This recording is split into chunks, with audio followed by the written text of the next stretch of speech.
Hello guys, welcome to my channel.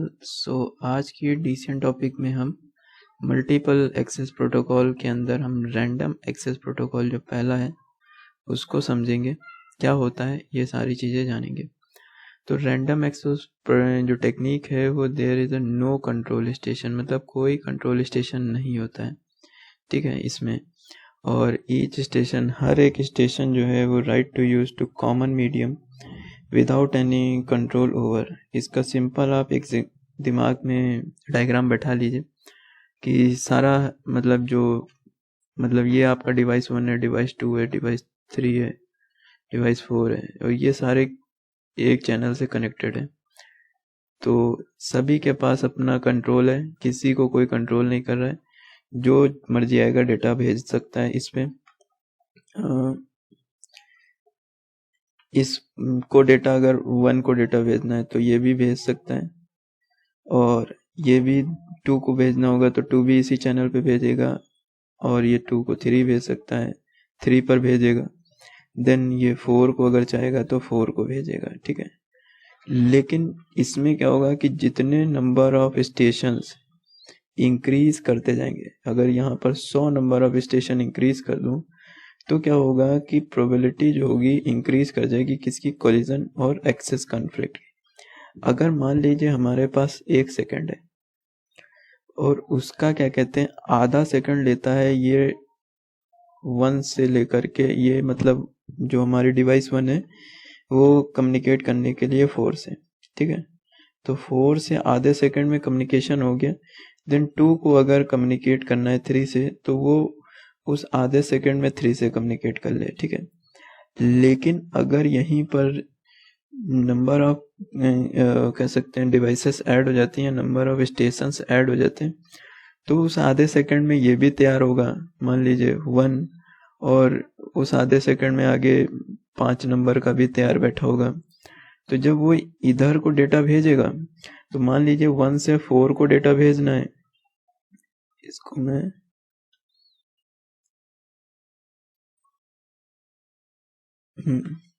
तो इसको अगर 1 से 4 को डेटा भेजना है तब तो कोई कन्फ्लिक्ट नहीं होगा, क्योंकि 1 से 4 है। 5 वाला अगर 6 से कम्युनिकेट करना चाहता होगा तो कर लेगा, एक ही मतलब समय में आपके दोनों कम्युनिकेशन हो जाएंगे।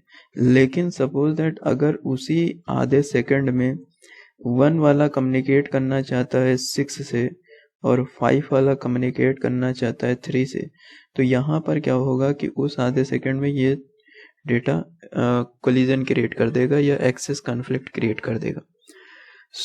इस वजह से रैंडम एक्सेस प्रोटोकॉल में जो कॉन्फ्लिक्ट है वो ज़्यादा आता है, ठीक है। आगे बढ़ते हैं। इस डायग्राम को याद रखिएगा तो दिमाग में बना रहेगा। इसमें क्या है कि जो कोलिजन है, ये कोलिजन जो है वो लिखा हुआ है कि द कोलिजन विल अकर,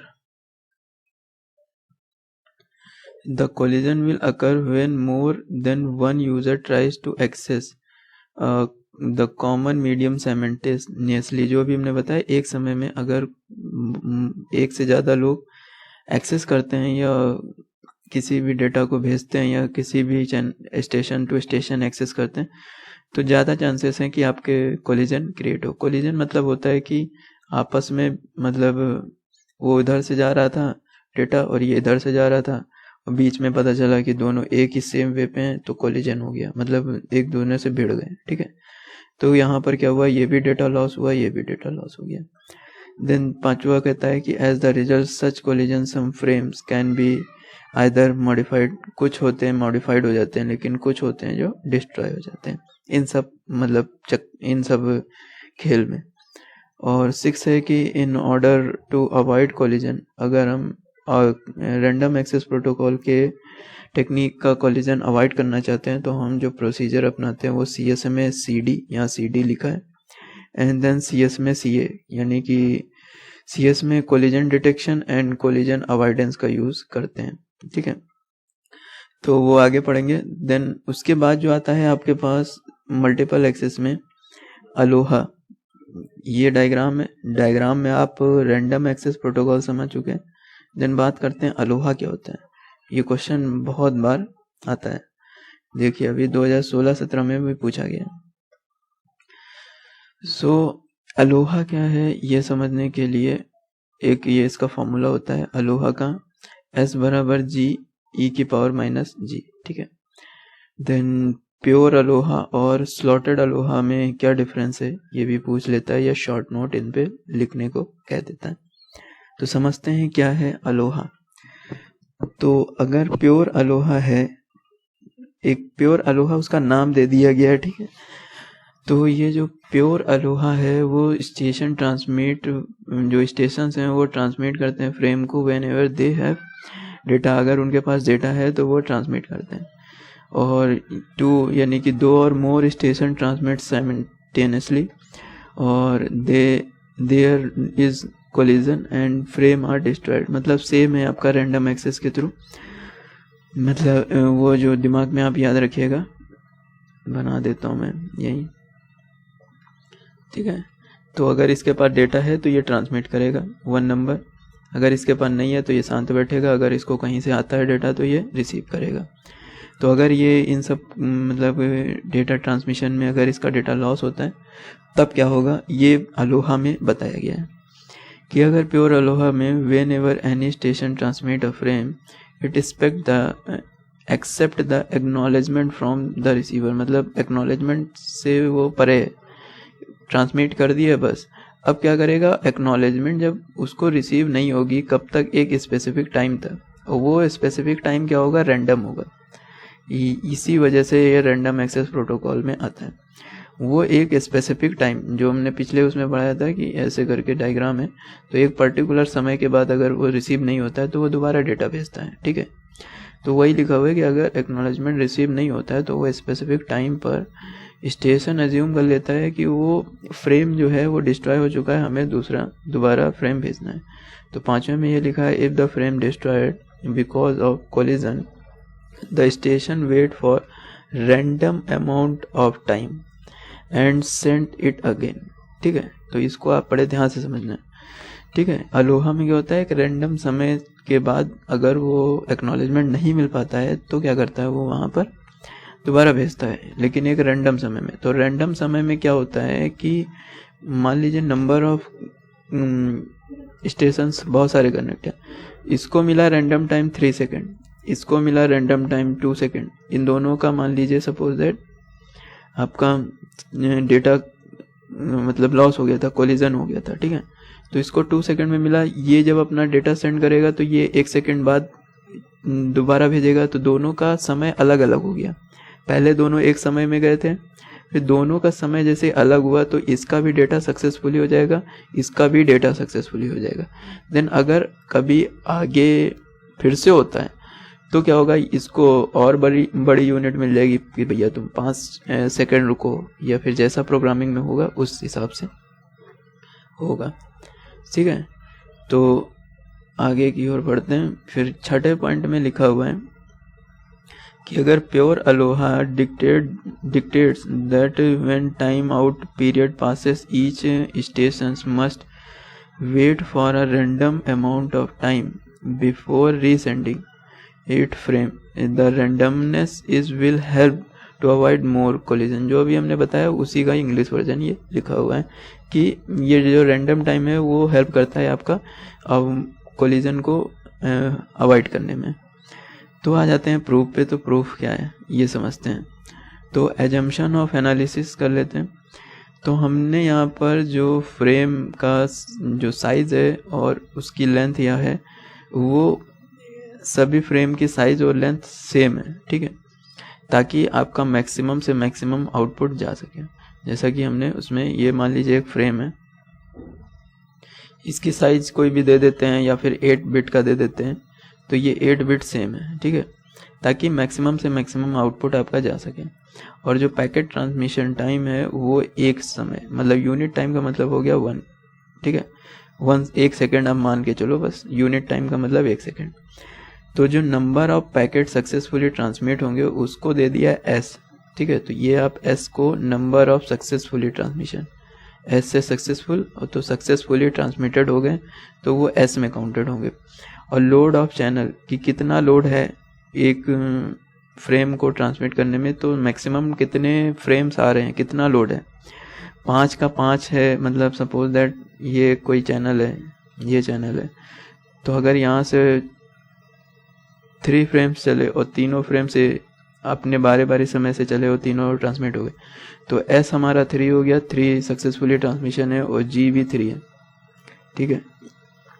और अगर यहाँ पर G5 है तब तो ठीक है, लेकिन अगर हमारा सक्सेसफुली ट्रांसमिशन में लोड ज़्यादा है, G यानी कि ज़्यादा है, तो क्या होगा कि कोलिजन क्रिएट होने के चांसेस ज़्यादा हैं, ठीक है।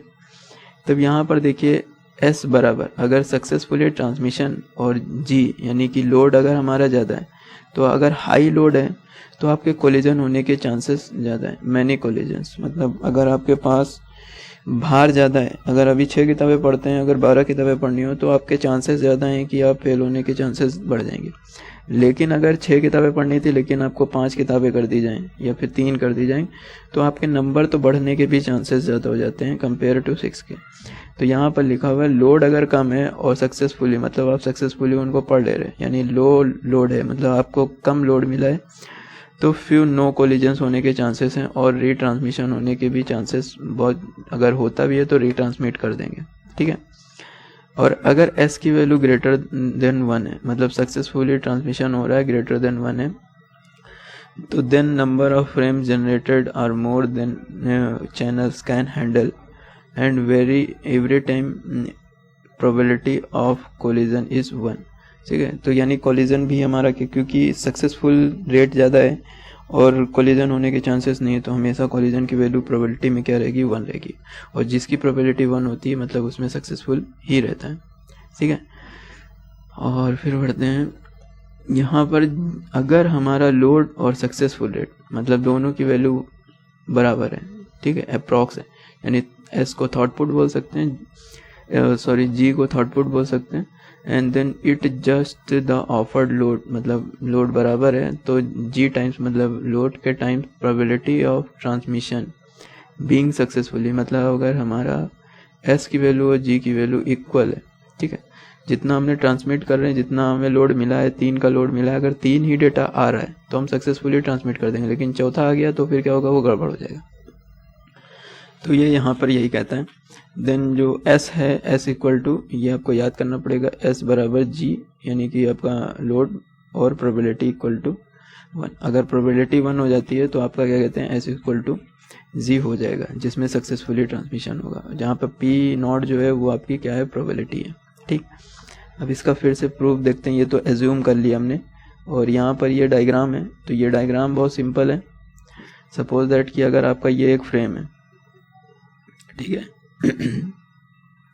और ये फ्रेम क्या कहते हैं, 1 है, और ये फ्रेम मान लीजिए आपका 2 है, ये साइमल्टेनियसली चले एक समय से और दोनों जा रहे हैं ऊपर, ठीक है, ये ऊपर पहुंच जा रहे हैं, लेकिन क्या हुआ कि किसी थर्ड बंदे ने वो तुरंत ट्रांसमिशन कर दिया, वो भी T प्लस T0 और T प्लस 2T के, मतलब कि ये ज़्यादा काम कर रहा है, ये 1 सेकंड में 1 फ्रेम पहुंचा रहा है, ये 1 सेकंड में 1 फ्रेम पहुंचा रहा है, लेकिन ये क्या है कि मान लो ये उसका भी आधे सेकंड में पहुंचा रहा है, तो ये एक समय में 2 फ्रेम पहुंचा रहा होगा, तो कहीं ना कहीं तो लड़ ही जाएगा इन दोनों में। तो ये अगर 1 सेकंड का हाफ है तो क्या होगा कि ये आधे सेकंड में जाके कभी तो कभी ना जब होगा तो इसका कहीं ना कहीं टकराव हो जाएगा, जिसकी वजह से कोलिजन क्रिएट होगा, और कोलिजन क्रिएट होगा तो ये डाटा आपका डैमेज हो जाएगा, ठीक है। तो यहाँ पर वही सेम लिखा हुआ है कि अगर आपका टाइम T है, एक टाइम है जो सेंड करता है एक फ्रेम को, एक टाइम मतलब एक फ्रेम जो है वो टाइम T में सेंड होता है, रिक्वायर्ड है उसको समय T की एक T समय में फ्रेम को सेंड करे, ठीक है, एक फ्रेम को। लेकिन अगर इन दोनों के बीच में T0 and T0 plus T यानी कि कुछ ज़्यादा समय ले करके और कोई जल्दी काम कर रहा है, ठीक है, सपोज दैट इसको आप इस तरीके से समझ लें बेटर है। तो मान लीजिए ये फ्रेम चल रहा है, ठीक है, और ये फ्रेम इनको 1 सेकंड में जाना है और यहाँ से लेकर यहाँ तक के जाना है, तो ये यहाँ से चले यहाँ गए, देन अगले 1 सेकंड में वापस आए, देन यहाँ गए, इस तरह से प्रोसेस चल रहा है। लेकिन कोई है महान भाव जो उस 1 सेकंड के आधे हिस्से में भी काम कर ले रहे हैं, तो क्या होगा कि ये चले, क्योंकि चैनल सेम है, तो चैनल सेम है तो क्या होगा कि ये आधे सेकंड में काम कर रहे हैं, तो एक टाइम ऐसा आएगा कि ये एक दूसरे से लड़ने लगेंगे, और जब लड़ेंगे तो या तो ये डेटा खराब होगा या तो ये डेटा खराब होगा। ठीक है, तो वही स्लॉटेड क्या करता है कि आपका सॉल्व करने की कोशिश करता है, अगर सॉल्व नहीं होता है तो वो रिट्रांसमिशन प्रोसेस रोक करके वो डेटा डैमेज हो जाता है, या फिर एक पार्टी रैंडम टाइम के बाद इनको एक या रैंडम टाइम दे देता है, या तो एक रैंडम टाइम इनको दे देता है, और वो टाइम के बाद डेटा फिर से रिट्रांसमिट किया जाता है। तो यहाँ पर ये लिखा हुआ है कि similarly any other frame started between t0 plus t and t0 plus 2t तो will collide into end of the shaded frame. तो शेडेड फ्रेम जो है वो ये है, ये शेडेड फ्रेम है जो कहीं ना कहीं किसी न किसी समय में टकराव हो जाएगा। ठीक है, सो पोजीशन डिस्ट्रीब्यूशन के अकॉर्डिंग आपको ये याद करना पड़ेगा कि पी आर बराबर के एंड जी के ई की पावर माइनस जी अपॉन के फैक्टोरियल के। ठीक है, so if an interval 2 frames time long the number of frames generated is 2g। ठीक है, 2 गुना मतलब लोड के हिसाब से आपका फ्रेम जनरेट हो रहे हैं, तो पी नॉट बराबर हो जाएगा ई की पावर 2g, प्रोबेबिलिटी बराबर ई की पावर 2g, और पी नॉट बराबर होता है S successful transmission, and S बराबर जी की पावर जी इंटू ई की पावर माइनस 2g। ठीक है, तो ये हो चुका है। इतना होने के बाद अब आता है छठे टॉपिक में कि relation between throughput and the load offered shown in figure 3 ये दे रखा है, and the maximum throughput occur G की पावर 0.5 विच इज 0.184। तो अगर हम अलोहा का देखें, ठीक है, नॉर्मल अलोहा का, तो अलोहा का ये है आपका, तो अलोहा में क्या है कि अगर मैक्सिमम जी की वैल्यू जो है 0.5 है, तो मैक्सिमम 0.5 पे आपका ये मैक्सिमम आउटपुट मतलब सक्सेसफुली ट्रांसमिशन कर देता है। अगर थोड़ा सा भी आपने 1 की जी की वैल्यू को बढ़ाया, जी की वैल्यू 1 की, तो इसका रेट घट जाएगा। जैसे कि 1 किया तो ये यहाँ पर आ जाएगा, तो इसका रेट घट जाएगा सक्सेसफुली ट्रांसमिट करने का, थॉटपुट मतलब सक्सेसफुल ट्रांसमिशन करने का रेट घट जाएगा। फिर स्लॉटेड एक अलोहा होता है, वो समझते हैं, देन उसका ग्राफ यहीं समझेंगे।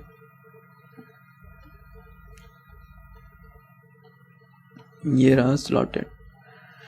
अब स्लॉटेड ट्रांसमिशन में क्या होता है कि इन्होंने क्या किया, सिंक्रोनस ट्रांसमिशन सिस्टम लेके है, जिसमें क्या किया इन्होंने टाइम को डिवाइड कर दिया कि भैया इस समय में तुम जाओगे, इस समय में तुम जाओगे, और जिस समय में मान लीजिए ये है और 1-2 है, तो इन दोनों को समय दे दिया कि भैया तुम 3 बजे जाओगे, तो 3 बजे इस रास्ते पर कोई नहीं होगा, तो ये अपनी पूरी मैक्सिमम स्पीड के साथ जा सकता है।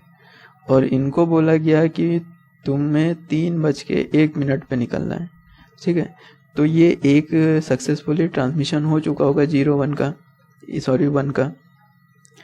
ठीक है, तो जो 1 का ट्रांसमिशन हो चुका होगा, तो 2 का ट्रांसमिशन होने के लिए आपका 3 बजे ये जा चुके हैं, 3:01 पे ये जाएंगे, तो ये 2P पहुंच जाएगा। लेकिन अगर इन दोनों को पता नहीं होगा कि किस समय जाना है, ठीक है, तो क्या होगा कि भैया 3 बजे ये भी जाएंगे, 3 बजे ये भी जाएंगे, दोनों लड़बड़ के ख़त्म और डैमेज हो जाएंगे। ठीक है, तो इस तरीके से स्लॉटेड अलोहा ने क्या किया कि आपका टाइम को डिवाइड कर दिया। अब टाइम डिवाइड हुआ और स्लॉट भी डिवाइड हो गया कि एक इक्वल साइज ऑफ स्लॉटेड जो है इक्वल साइज ऑफ पैकेट जाना चाहिए। ऐसा नहीं कि मतलब 3 बजे का समय मिला तो बोरिया बिस्तरा बांध के अगर 8 बिट का मिला है तो 8 बिट ले जाओ ताकि एक इक्वल टाइम लगे। ठीक है, ये नहीं कि मिला है तो फिर 64 बिट का डेटा भेज दिया तो भाई टाइम ज़्यादा लग जाएगा, तो फिर कोलाइड कर जाएगा। तो फिर क्या होगा कि 3 बजे है 8 बिट का टाइम के लिए, तो एक डिस्कस है कि वो 1 सेकंड में पार कर जाएगा। ठीक है, लेकिन अगर 64 बिट होगा तो वो 1 सेकंड में नहीं 5 सेकंड में पार करेगा, तब तक इसका टाइम आ जाएगा 3:01 पे, और ये चलेगा तो तब भी कोलाइड हो जाएगा। तो एक fix packet of transmission time होना चाहिए, ठीक है। देन तीसरे में है कि अगर पैकेट रेडी है ट्रांसमिशन के लिए तो it need and wait until the previous slot is over. वो एक बार वेट करता है कि प्रीवियस जो पहला आपका स्लॉट है वो ओवर हो चुका है नहीं हो चुका है। अगर ओवर नहीं हुआ होता है तो ये रुक जाता है अपने टाइम को रोक कर, ठीक है। तब भी थोड़े बहुत चांसेस होते हैं कि आपका डैमेज नहीं होता है। It uses a common clock. अगर सिंक्रोनस है तो कॉमन क्लॉक यूज़ करेगा तभी इन दोनों के समय पता चलेगा। अब मान लो इनकी घड़ी अलग है, इनकी घड़ी अलग है, पता चला इनके में 3 बज रहा है, इनके में भी 3:01 उस समय बज रहा है, तो ये दोनों चल देंगे एक ही समय में, तब भी कोलाइड कर जाएंगे, ठीक है। तो ये प्रोसेस है आपका स्लॉटेड अलोहा का, जिसमें आप देख सकते हैं कि इक्वल स्लॉट का एक पैकेट है, जिसे जाना है वो अलग अलग समय पर जा रहा है। ये सी हो गया। अब अगर ए को जाना है तो ए यहाँ गया और यहाँ पर आ गया, फिर बी गया यहाँ आ गया, ठीक है, फिर सी गया यहाँ आ गया, फिर डी जाएगा यहाँ आ जाएगा, ठीक है। तो इस तरीके से आपका स्लॉटेड अलोहा में ट्रांसमिशन पैकेट और ट्रांसमिशन टाइम दोनों महत्वपूर्ण रखते हैं। फिर यहाँ पर क्या हुआ कि आपका जो स्लॉटेड अलोहा ने टाइम जब मैनेज कर लिया और एक फ्रेम फिक्स कर दिया, तो उसमें क्या हुआ कि उसका जो मैक्सिमम सक्सेसफुल रेट है वो बढ़ गया। तो उसका जो फॉर्मूला आता है वो S बराबर जी ई की पावर -g हो गया, ठीक है। इसमें 2g है अलोहा में और ये -g है, 1g है।